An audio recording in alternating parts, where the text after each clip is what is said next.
नमस्कार, आप देखना शुरू कर चुके हैं द न्यूज रेवोल्यूशन। इस वक्त मैं उपस्थित हूँ भीम आर्मी पलामू जिला अध्यक्ष शशि रंजन भारती जी के यहाँ, जिनके नेतृत्व में आज भीम आर्मी जागरूकता अभियान या भीम आर्मी सदस्यता अभियान के लिए पूरे पलामू में गांव गांव जाओ अभियान के तहत, गांव चलो अभियान के तहत ये एक बैठक आयोजन की गई है भीम आर्मी जिला अध्यक्ष के आवास पर।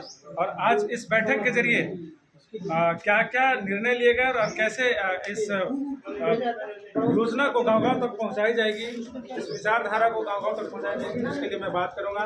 यहाँ पर भीम आर्मी के अलावा आजाद समाज पार्टी के सदस्य भी कुछ लोग उपस्थित हैं। मैं उनसे भी जानने का प्रयास करूंगा कि आज की इस बैठक से क्या कुछ महत्वपूर्ण बातें निकल कर सामने आई। हमारे बीच मुमताज खान जी उपस्थित हैं। ये पांकी विधानसभा से पूर्व प्रत्याशी भी रह चुके हैं। जानने का प्रयास करेंगे इनसे। सर, आज के बैठक में क्या कुछ महत्वपूर्ण निर्णय लिए गए?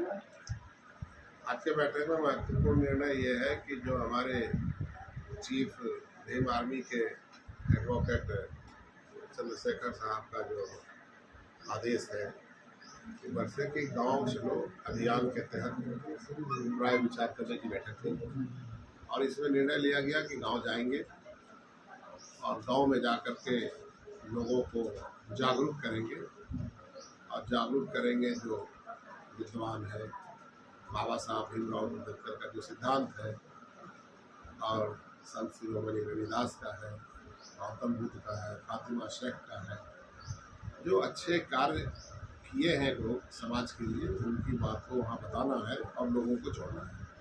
जो लोग शोषित वंचित पीड़ित परिवार में हैं और उनको न्याय नहीं मिल रहा है, उनको न्याय कैसे मिले, इसके लिए जागरूक करना है। और ये तमाम जागरूक करने में गांव जाएंगे, गांव में सब लोगों को जोड़ेंगे, जोड़ करके एक संगठन बनेगी बाजाबता गांव स्तर से, ग्राउंड से, जो हमारा वार्ड स्तर का होगा।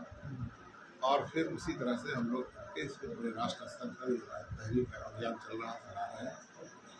इस काम को करने के लिए आज बैठक की गई। आपने अपने वक्तव्यों में एक चीज़ कहा कि बहुत से ऐसे लोग हैं, चाहे डाल्टनगंज भंडरिया विधानसभा बोलिए या फिर पांकी विधानसभा क्षेत्र के अंदर, हर गांव तक लोगों ने जा जाकर कुछ न कुछ लोगों को प्रतिनिधित्व दे दिया है या फिर यूँ कहे कि पद दे दिए हैं। उन लोगों को समझाना एक चैलेंज के रूप में होगा, तो आप उस चैलेंज को किस तरीके से लेंगे? ये बात सही बात मैंने कहा कि ये मुश्किल काम जरूर है कि बड़ी बड़ी ताकतें और बड़े बड़े साधन और संसाधन के साथ लोगों का काम चल रहा है। अब कई पार्टी के लोग हैं, अगर राजनीतिक पार्टी की बात मैं करूं तो सबसे बड़ी पार्टी है भाजपा।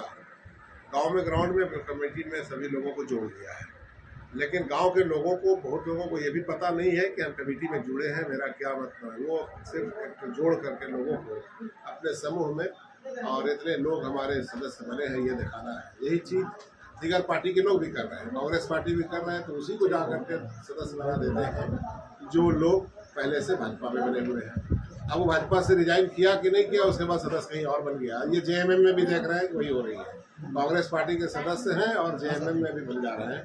तो उससे मेरा लेना देना नहीं है। मैं वहाँ जाऊँगा, गाँव में जा करके उनसे मिलेंगे जो राजनीतिक अनाथ हैं, जो सियासी यतीम है, जिनके ऊपर न एमपी एमएलए या किसी जनप्रतिनिधि का बरज हस्त उनके सर पर नहीं है, वो एक राजनीतिक अनाथ, उस तरह के लोगों की संख्या अधिक है और उन लोगों को मैं सदस्य बनाऊंगा और उन्हीं के भरोसे हम आगे राज्य के बड़े पंचायत में या देश के बड़े पंचायत में जाने का रास्ता निकालेंगे और वहाँ जा करके लोगों के न्याय की बात की जाएगी, जिन्हें का अन्याय हो रहा है, जो शोषित वंचित लोग हैं। एक चीज़ और आपने कहा कि चूँकि आप विधानसभा पांकी विधानसभा के पूर्व प्रत्याशी रह चुके हैं, जिस तरीके का वहाँ का राजनीतिक स्थिति है, परिस्थिति है, आपने कहा था कि अगर कांग्रेस हारी तो लोगों ने कहा कि मुमताज़ खान जी का उसमें हाथ था, बीजेपी जीती तो बोलते हैं कि मुमताज़ खान जी का उसमें सहयोग रहा, तब जाकर बीजेपी जीती। इसको आप किस तरीके से देखते हैं राजनीतिक तौर पर? देखिए, हम पांकी में अगर बात करें कि मेरी क्या है, तो वहाँ पर यही चर्चा होते रहता है कि अगर वहाँ भाजपा जीता तो मुमताज़ चुनाव लड़ गए निर्दलीय, इसलिए जीत गया है। अन्यथा भाजपा नहीं जीतती, बल्कि भाजपा से मिलकर मुमताज़ ने लड़ा। कुछ लोगों का ये मानना है और हम सुनते हैं। कुछ लोगों का कहना है कि कांग्रेस नहीं हारती अगर मुमताज़ नहीं लड़ते, तो कांग्रेस का हारने का कारण भी मुमताज़ है। न हम हारने के कारण है न जीतने के कारण है। मैं जो जीतने के लिए लड़ा था, अलग बात है कि हमें जो तहरीक चला करके और बाज़ाब्ता तैयारी करके जो और चुनाव लड़ते हैं, उस तरह से अगर हम लड़ते तो नज़ारे कुछ और होते और मैं चुनाव जरूर जीतता। लेकिन चुनाव मैं लड़ा विशेष परिस्थिति में, उस दिन लड़ना पड़ा। नॉमिनेशन हम 13 तारीख आखिरी दिन किया था, उसके पहले मैंने लोगों से राय विचार नहीं किया, इसलिए वोट तो हमको 10,000 मात्र मिला, तीसरा स्थान भी मेरा ही है। अगर हमसे तीसरे स्थान में किसी का नंबर ज़्यादा नहीं, किसी को ज़्यादा वोट नहीं मिला, मेरा मानना है कि अगर हम पहले से प्रचार प्रसार करके उम्मीदवार घोषित रहते तो हमको वहाँ ये सुनने के लिए नहीं मिलता कि किसी को हराने और किसी को जिताने के लिए लड़ रहे हैं। अब आगे जो काम हम कर रहे हैं इलाका में और जो लोग कर रहे हैं, उसमें हमारे अंदर काम करने के जो तरीके हैं वो लोगों से भिन्न है और वो जनहित में है और जात समाज और धर्म से अलग है। हम धर्म जात से अलग होकर के लोगों का काम कर रहे हैं और लोगों को लाभ मिल रहा है, हम ये समझ रहे हैं और उससे हम संतुष्ट हैं और सहमत हैं।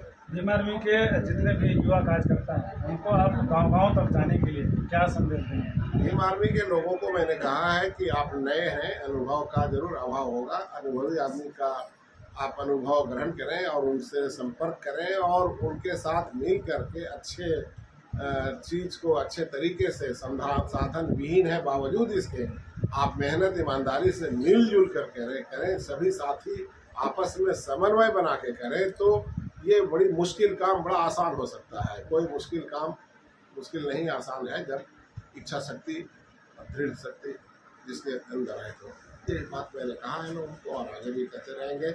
और हम बोले हैं कि मेरा जो अनुभव है, हम अपने अनुभव से आप लोगों के साथ कदम से कदम और कंधे से कंधे मिला करके काम करेंगे। हमको खुशी है कि लोगों को न्याय मिलने के लिए हम लोग कहीं काम आ सकें। चलिए, बहुत ही अच्छी जानकारी इन्होंने दिया कि भीम आर्मी के जो सदस्य हैं जो गांव-गांव तक जाने की सोच रहे हैं, वो वैसे लोगों तक पहुंचेंगे जो राजनीतिक रूप से काफ़ी पीछे हैं, उनको जागरूक करने के उद्देश्य से ये गांव-गांव तक जाएंगे और राजनीतिक से उनका कोसों दूर रिश्ता नहीं है, वैसे लोगों को ये संगठित करने का प्रयास करेंगे।